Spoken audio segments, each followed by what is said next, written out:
I'm joined now by Eleanor Clift. She's a political analyst for the online news platform, The Daily Beast. So, a lot of close races across the country, but polls have been wrong before, as we saw with Donald Trump in 2016. Do you think we can expect any surprises this Tuesday? Polls are wrong because they can't accurately predict the electorate. They don't know who is going to show up, how many are going to show up. And the early voting here, the numbers have been off the charts. More people have voted early in this election than voted in the entire election the last time we had midterms in 2014. So there are a lot of unknowns here. There are a lot of close races, and both sides are energized. And this is kind of like two opposing armies getting suited up and facing off. And I think it's dangerous to make too many predictions, but I assure you the day after the vote, we will look back and it will all look terribly obvious in hindsight.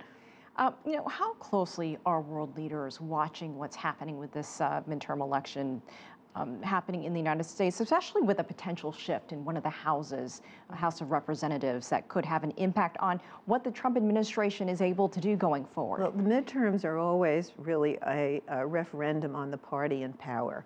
And this set of midterms are particularly so because they're being framed as the resistance and whether there is significant resistance to Donald Trump that he can be checked. And the Democrats are out of power totally now in Washington. And if they can regain the House of Representatives, which looks quite possible, they will have subpoena power. They can have investigative hearings. They can look into all kinds of issues related to the president's cabinet and ethics violations. And it's legitimate constitutional oversight, which the Republicans have not done.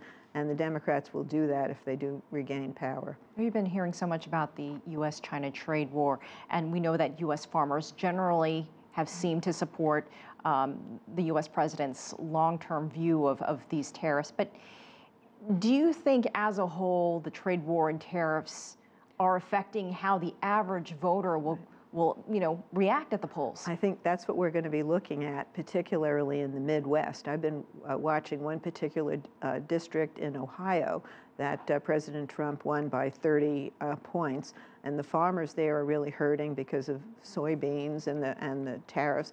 And for the most part, they're sticking with the president. They somehow believe that in the end this will come out all right.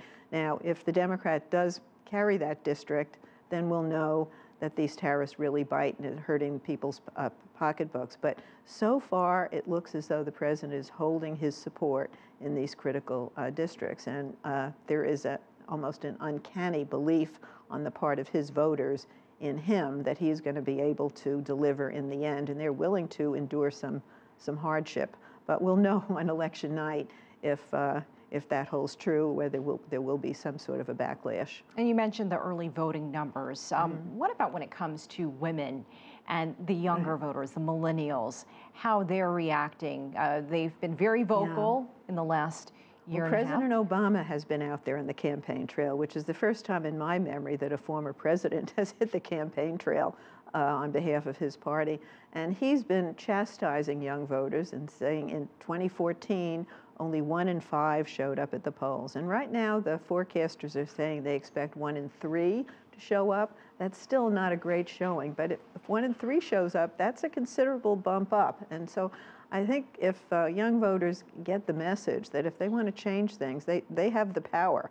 And that's what's on trial also on Tuesday in this country, whether there is a new coalition of voters that is coming into being. And we're going to see that in Georgia, in Texas, where the candidates there are really banking their hopes on bringing out people who have historically sat out these elections. We'll have to watch hour by hour, minute by minute on Tuesday. Right. Eleanor Clift, great to hear your thoughts.